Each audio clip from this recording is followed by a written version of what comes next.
Hello, you beautiful souls. This is Kaleah. And today I'm going to talk about how if you change your story, you can change your life.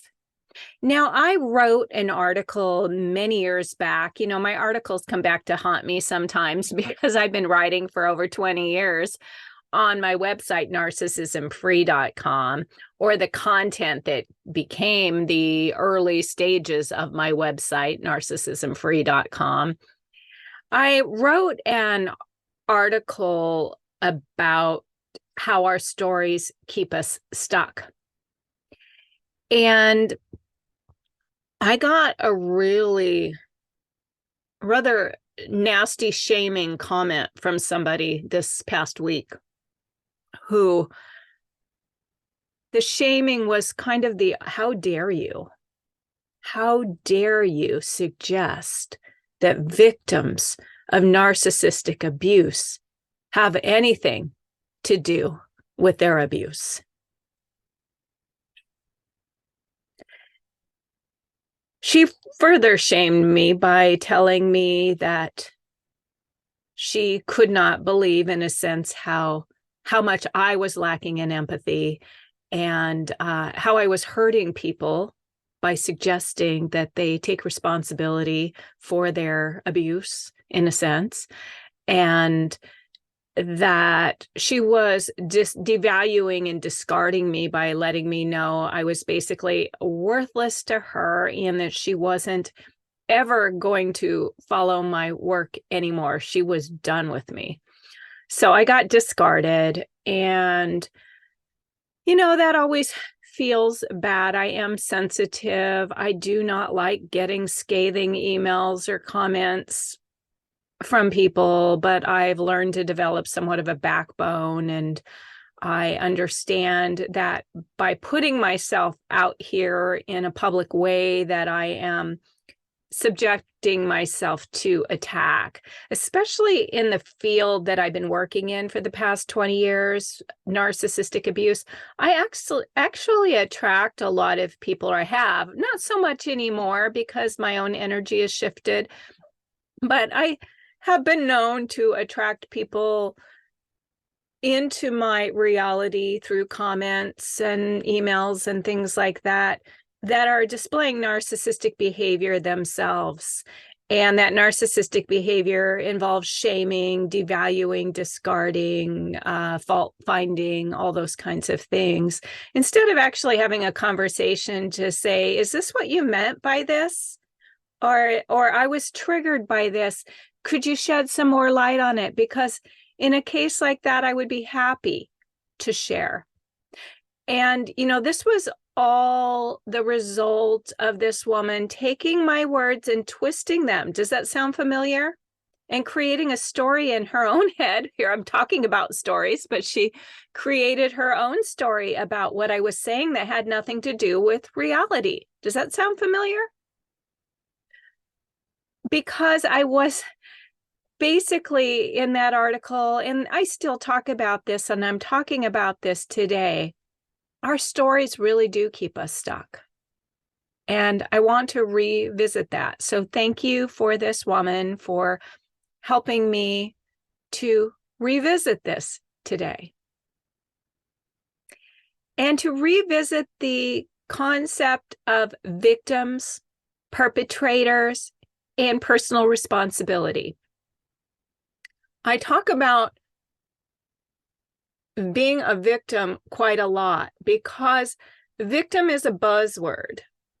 Some people feel like they're a victim of narcissistic abuse. I have used that term. That's a psychological term. It becomes automatic sometimes. And I think a lot of people use that term automatically because those who have gone through the horrific experience of narcissistic abuse truly feel victimized. I felt victimized. I felt like a victim. I had to work with my own victim identity around narcissistic abuse. And I typically explain it like this. If you are a victim of rape, You have been victimized by that rapist. But are you going to stay a victim? Because staying a victim means you never get your power back. That rapist forever, for the rest of your life, has your power. That you continue to blame everything in your life to that rape. And by my saying this, I don't by any means want to demean or belittle that experience or suggest it wasn't highly traumatic, because it was.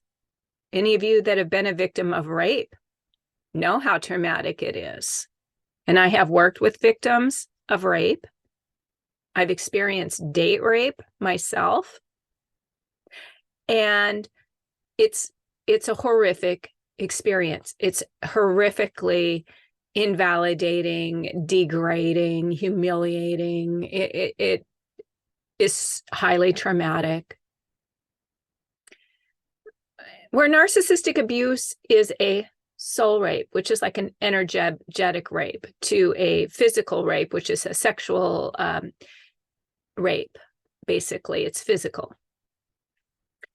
So people that go through soul rape, which is a violation of your person on a deep soul level.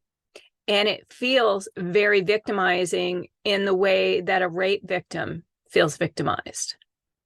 So I don't want to take that away from people.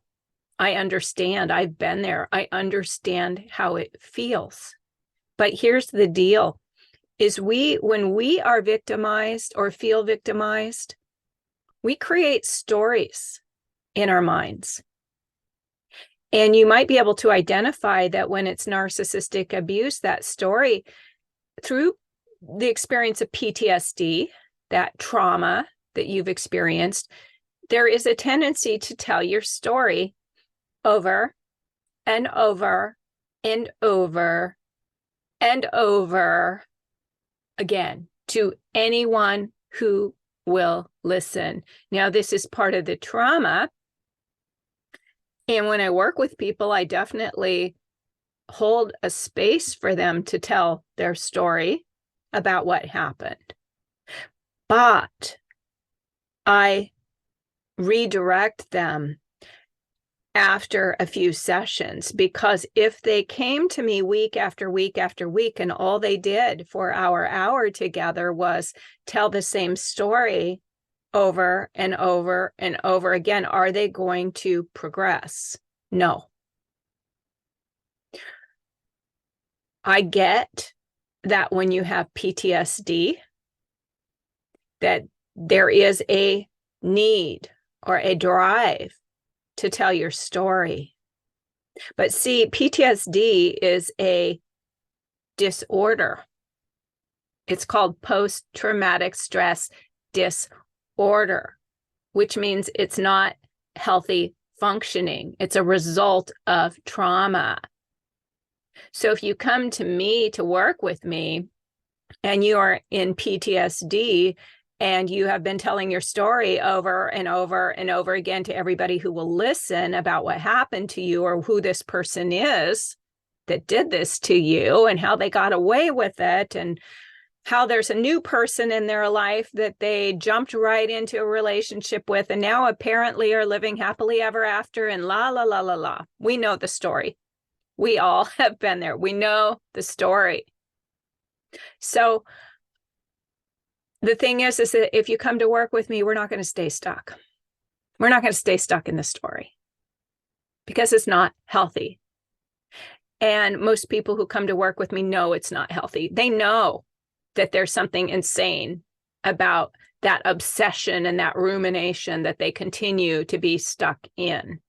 It's like a never-ending cycle. It's like Groundhog's Day. They can't get away from it. So it's my work to help people to get away from it. And the way I do that is to help them to get out of their story. And this is basically what I was talking about in that article, is that our stories can really, truly keep us stuck. when we are habitually needing to tell them over and over and over again. So one of our keys to healing is to change the story. Now you have to change the story by creating a new story. And I said in my last video, the only way to heal darkness is to bring in the light, to replace it with the light. The only way to change a bad habit is to develop a good habit. The only way to change a traumatic story is to create a new story. So we don't just get rid of the story, but most people don't realize that. So they're stuck in the story because what's going to replace it? What are they going to do to replace that story? So the first thing you have to do is identify what your story is. What is it that you need people to know? What do you need people to know about what happened to you? And the next question is, why do you need people to know this? And the answer is typically validation, because the experience of narcissistic abuse is so invalidating that we often need that validation from outside people to mirror back to us that, yes, something horrible happened to you. Because so many people feel like they're going crazy, that they've maybe made all this up in their head because that person, that narcissistic person, that perpetrator, goes on as if nothing ever happened, and you feel like you've been a victim of a hit and run. So how could that be? How could that person be so unscathed when you're in the hospital, broken bones, concussion, IV feeding tubes, can't walk, can't function, can't go to work? And that person just drove off into the sunset after hitting you without a care. And he hasn't been caught. So you need validation that you really did get hit, that you really have been traumatized. But here's the thing, is if it was an actual hit and run, people would know. You're in the hospital, you've been hit by a car, how horrible. But with narcissistic abuse, it's invisible. People don't see it. And that's why we end up feeling crazy, emotionally destroyed in so many levels.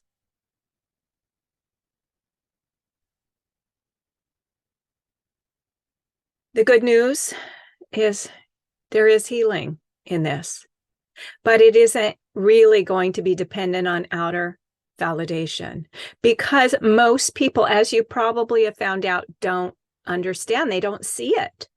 Like, you were in the middle of it, you were experiencing it. But that narcissistic person does the dirty deeds mostly in private, where nobody witnesses. There's no witnesses. So how's somebody really going to validate you if they're not a witness? And a lot of people put it in the perspective of, oh, well, you know, breakups are hard. Yeah, it's tough. Yeah, I've had bad relationships before. They're difficult. And it feels like you're being invalidated even further, that it's just like, oh, well, you know, it's hard.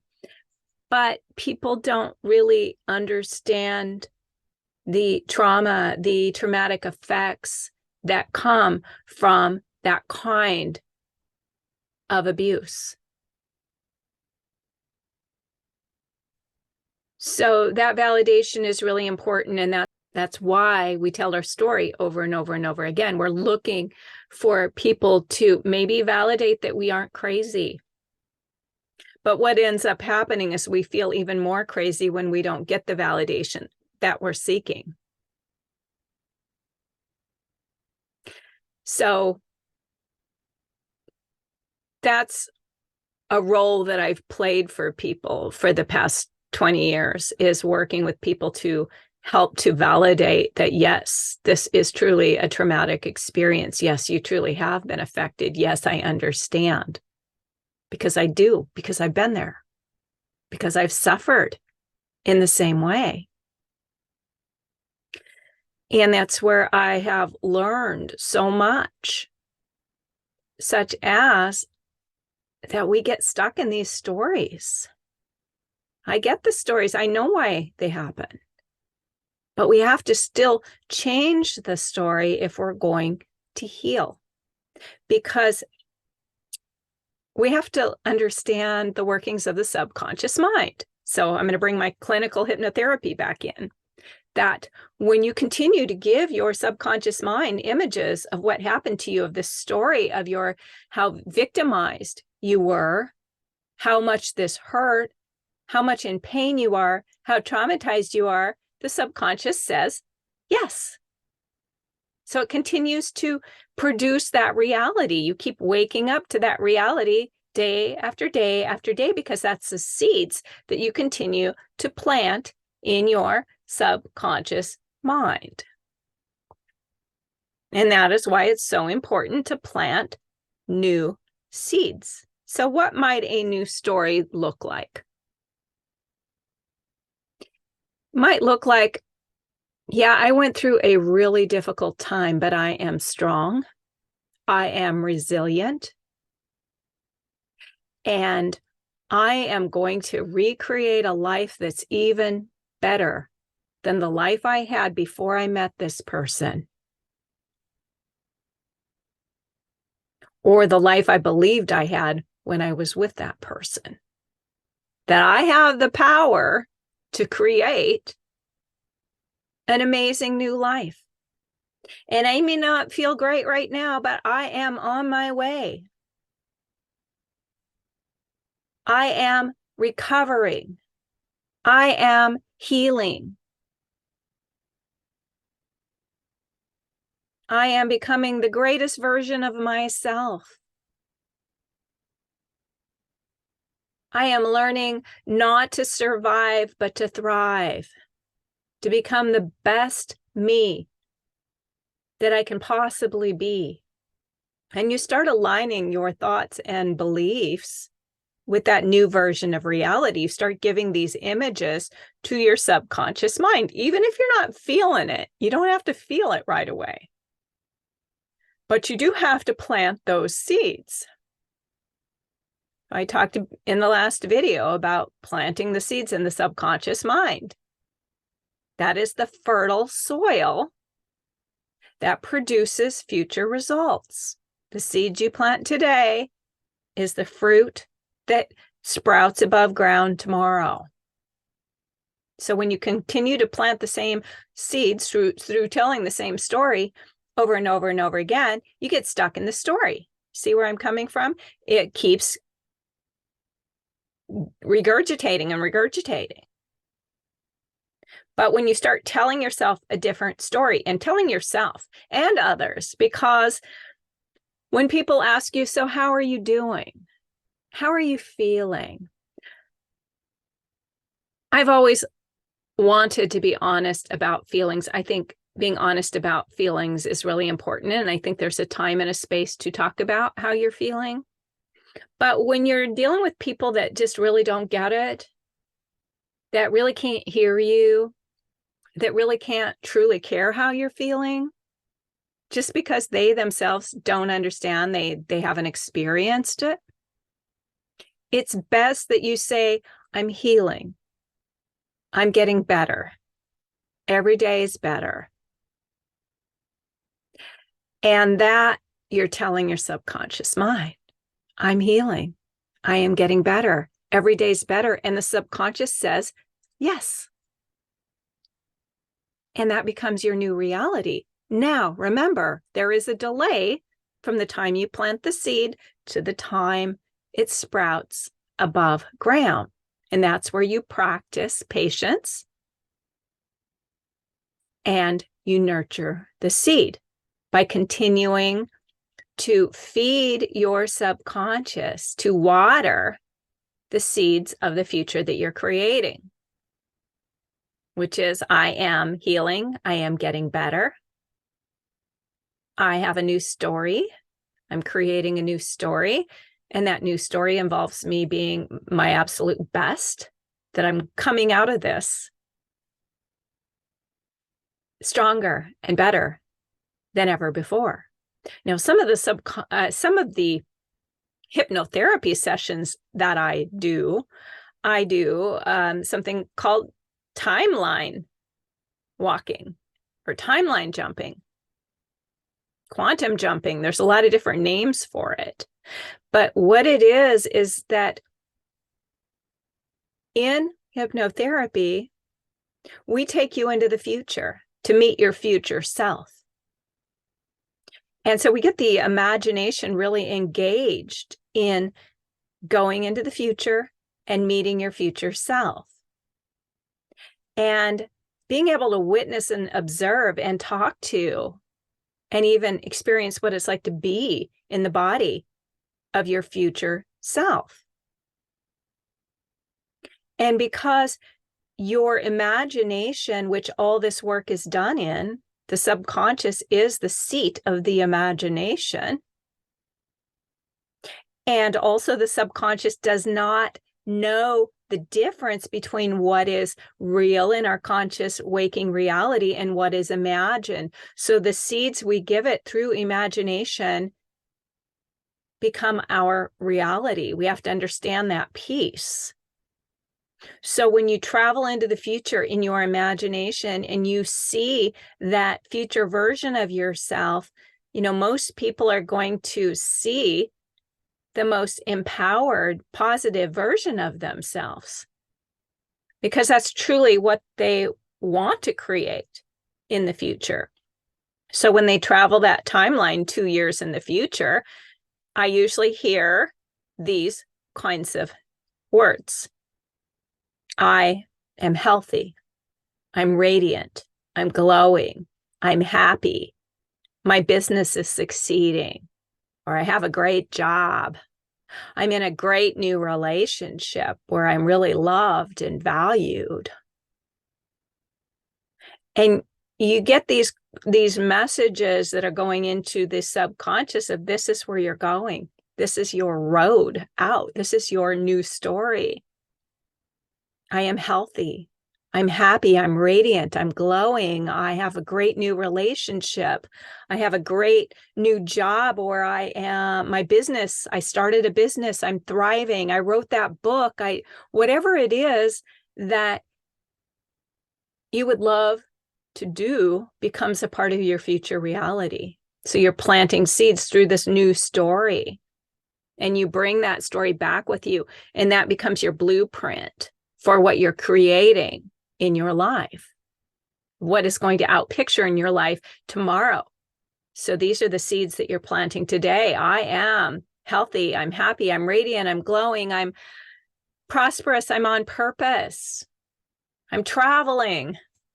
I got a great new relationship. Whatever it is that comes to you in that session becomes your blueprint for your new reality that you're creating.